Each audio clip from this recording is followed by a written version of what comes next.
In the heart of a bustling city, there was a fine dining restaurant known for its grandeur and exclusivity. The establishment prided itself on serving the city's elite, boasting crystal chandeliers, velvet-draped tables, and a menu so expensive it often left patrons whispering in awe. Its aura radiated wealth, but hidden beneath the gleam of polished silverware was an unspoken rule: only the right kind of people were welcome. On a crisp autumn evening, a man named James entered the restaurant. His dark skin glistened faintly under the golden light of the chandeliers. His clothes were neat but modest: a simple shirt, a pair of clean slacks, and scuffed shoes that bore the marks of countless miles walked in search of opportunities. James was a hard-working man, a janitor by trade, who had saved for months to experience what he imagined to be a taste of life's finer offerings. As he stepped inside, the murmurs began. A waiter, with a nose slightly turned up, approached him with a strained smile. "Good evening, sir," he said, his tone dripping with condescension. "Are you sure you're in the right place?" James swallowed his pride, nodding politely. "Yes, I'd like a table, please." "Just for one." He glanced around nervously, aware of the stares from other diners, men in tailored suits and women adorned in glittering jewelry. The waiter hesitated, then led James to the corner of the room, far from the grandeur of the main seating area. He placed a menu in front of him, his smirk barely concealed. "Enjoy," he said, walking away without waiting for a response. James opened the menu, his eyes widening at the prices. He had prepared for this, setting aside enough money to order a modest dish and savor the experience. But as he studied the options, the whispers grew louder. A group of diners at a nearby table had begun to laugh. Their voices carried across the room, cruel and cutting. "Look at him," one of them said, a woman with a diamond necklace sparkling under the light. "Does he even know how to pronounce half the things on the menu?" The others laughed, their amusement unkind. James lowered his gaze, his fingers tightening around the menu. He tried to ignore them, but the humiliation settled over him like a heavy weight.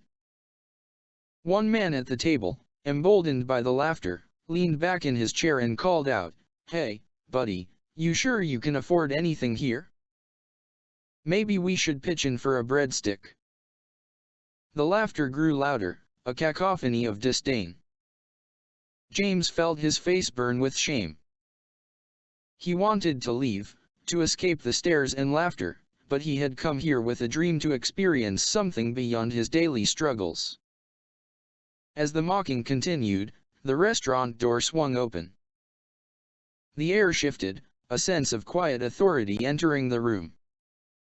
In walked a man who needed no introduction. Elon Musk, with his unassuming demeanor and sharp eyes, scanned the room as he stepped inside. The laughter faltered as people recognized him, whispers of admiration replacing the cruel remarks. But Elon wasn't there to bask in the awe of the crowd. His gaze fell on James, hunched over in the corner, and then shifted to the table of diners still stifling their giggles. Something in his expression hardened, a quiet resolve forming behind his eyes. For a moment, time seemed to pause. The laughter, the whispers, even the clinking of glasses faded into silence. Elon took a deep breath, his next move as deliberate as it was unexpected. Elon Musk walked with purpose, his every step reverberating through the ornate floor. The restaurant staff straightened their postures, and diners hushed their conversations, their attention glued to the billionaire who had become a household name. His presence was magnetic, but tonight it wasn't his fame or fortune that commanded respect, it was the fire in his eyes. He made his way toward James, who sat frozen in his chair, staring at the menu with trembling hands. James hadn't looked up, too consumed by the weight of his shame. When Elon finally reached his table, he pulled out the chair across from James and sat down without hesitation. "Mind if I join you?"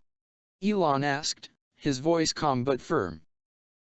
James blinked in disbelief, looking up to meet Elon's gaze. For a moment, he couldn't speak. This was Elon Musk, the man who sent rockets into space and revolutionized transportation. Why was he sitting here, with him? I don't know what to say," James stammered. "You don't have to say anything," Elon replied. He smiled gently, a stark contrast to the cold stares James had endured all evening. "I just thought this was the best table in the house." The room was silent now, every eye watching the scene unfold. The group that had mocked James exchanged uneasy glances, their earlier confidence waning. A waiter approached cautiously, his face pale. "Mr. Musk," he began nervously, "would you like us to prepare your usual private table?" "No," Elon said, his tone cutting through the waiter's suggestion like a blade. "I'm perfectly happy right here." The waiter hesitated, then nodded quickly. "Very well, sir, can I get you anything to drink?" "Actually, yes," Elon said, leaning back in his chair. "Bring me the finest wine you have and bring him whatever he wants." He gestured toward James, who looked startled. I am fine, really," James said, his voice barely above a whisper. "Nonsense," Elon said, waving off the protest. "Order whatever you'd like.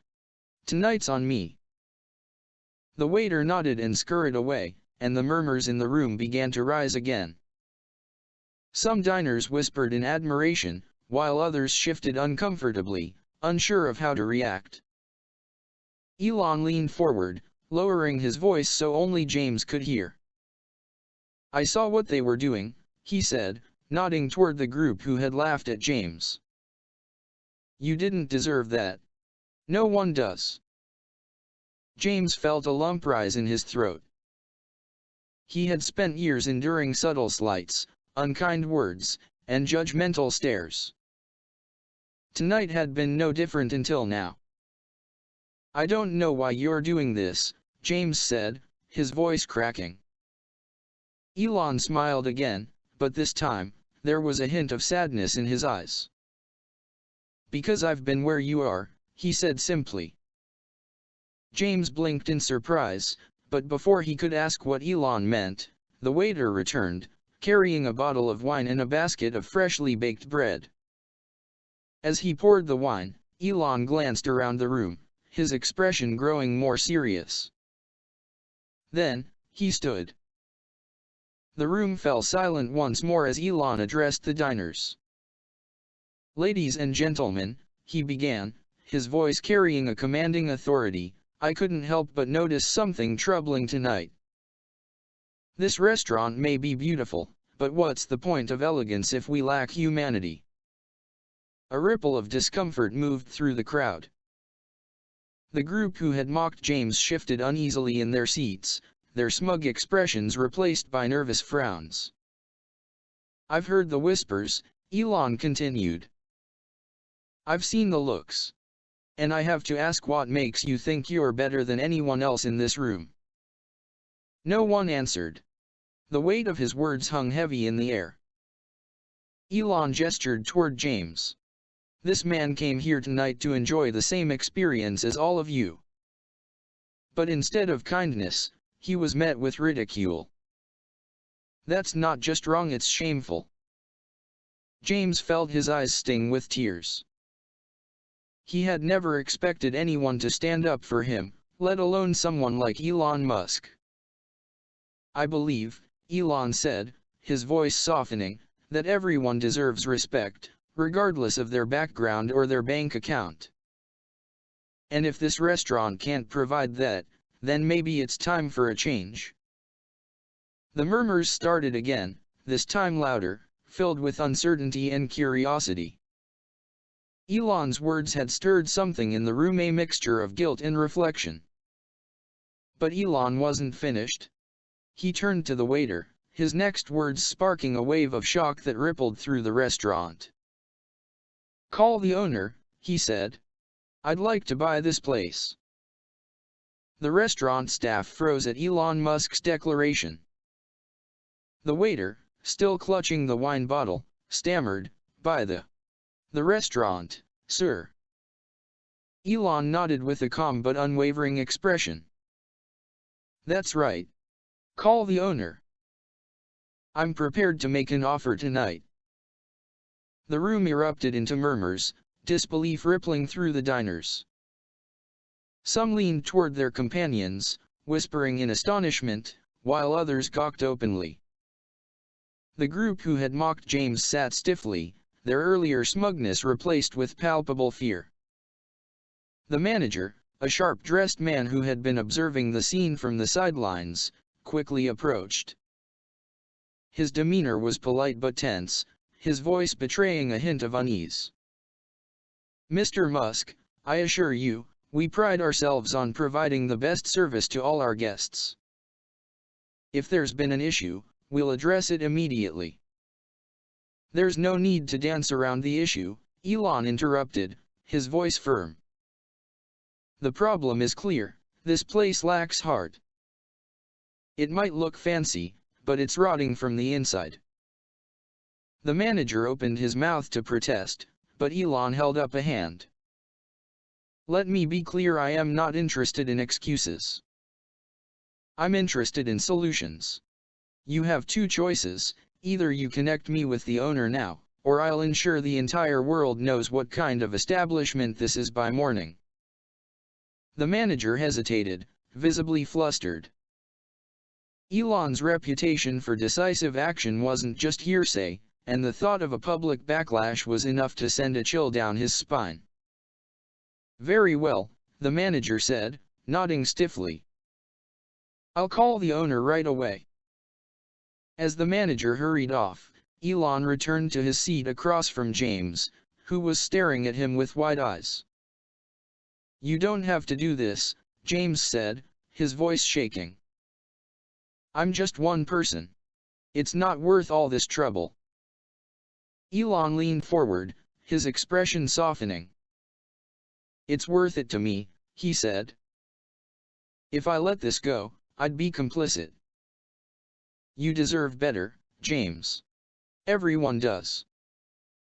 James blinked, hearing his name spoken by a man he had never dreamed of meeting. It felt surreal, as if he were living someone else's life for a moment.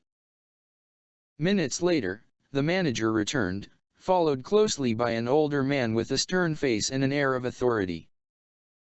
The owner of the restaurant looked more annoyed than impressed as he approached Elon's table. "I'm told you want to buy my restaurant," the owner said, his tone laced with skepticism. "Why should I sell it to you?" Elon stood, meeting the man's gaze without hesitation. "Because I'll pay you more than anyone else ever would." "Name your price." The owner crossed his arms, sizing Elon up. He was a man used to negotiating, but even he knew that Elon Musk wasn't someone to take lightly. "This restaurant is my life's work," the owner said. "It's not just a business, it's my legacy." "Then let's turn your legacy into something you can be proud of," Elon replied. His words were measured, but they carried an undeniable weight. "Right now, this place is just a gilded cage for people who think their money makes them superior. That's not a legacy, it's a shame." The owner faltered, the conviction in Elon's words unsettling him. After a moment, he sighed. "Fine," he said grudgingly. "I'll sell. But it won't come cheap." Elon didn't flinch. "Whatever the price is, I'll match it. Let's finalize the paperwork." The room collectively held its breath as the two men walked toward a private office to seal the deal. The diners, once confident in their judgment, now sat in stunned silence, grappling with the weight of what had just occurred. James watched them go, his heart pounding in his chest. He had come to the restaurant expecting to feel small, but now, for the first time in years, he felt seen. 15 minutes later, Elon emerged from the office with the owner trailing behind him. Elon's expression was triumphant, while the former owner looked resigned but satisfied. "Ladies and gentlemen," Elon announced, addressing the entire room, "as of tonight, this restaurant has new ownership. And let me assure you, things are about to change." He turned to the staff. "From this moment on, we treat every customer with the respect they deserve, regardless of their background, appearance, or bank balance. Anyone who can't get on board with that can leave now." The staff exchanged uneasy glances, but no one dared to challenge him. Finally, Elon walked back to James and placed a hand on his shoulder. "James," he said warmly, "this place belongs to you now as much as anyone else. You're welcome here anytime." Tears welled in James's eyes as he struggled to find the words. "Thank you," he whispered, his voice thick with emotion. Elon smiled. "Don't thank me. Just promise me one thing. Never let anyone make you feel like you don't belong." The room erupted into applause, genuine, heartfelt applause that drowned out the echoes of cruelty that had once filled the space. For the first time that night, James smiled. The following weeks brought a transformation to the restaurant so profound that it became the talk of the city.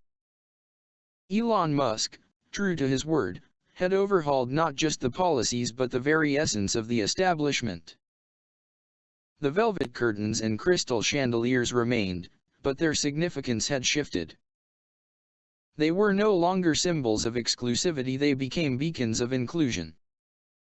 James had become a frequent guest, not out of indulgence but because Elon insisted. "Your presence reminds us why this place exists," Elon told him one evening. But James didn't just sit idly by. Inspired by Elon's kindness and courage, he began to volunteer his time, helping with small tasks and talking to guests. He shared his story with those who would listen, explaining how one act of compassion had changed his life forever. People often left the restaurant not only with full stomachs but with fuller hearts, inspired by what the place now represented. The once haughty diners, who had previously reveled in exclusivity, found themselves changed as well. They watched as people from all walks of life, blue-collar workers, single parents, students, shared tables with CEOs and celebrities. Conversations flowed freely, and laughter filled the space, no longer tinged with cruelty but with genuine warmth. One evening, Elon hosted a special event at the restaurant. He called it the Table of Dignity, inviting people from every corner of the city. From janitors to tech moguls, everyone was given a seat at the table. The meal was free, and the only price of admission was kindness. James was asked to speak at the event. As he stood before the crowd, his voice trembled with emotion. "When I walked into this place weeks ago, I felt small, out of place. I thought I'd made a mistake coming here. But tonight, I stand here as a reminder that no one is ever too small to be seen, too poor to be respected, or too insignificant to matter." The room erupted into applause, tears glistening in the eyes of many. Elon, standing in the corner, clapped the loudest.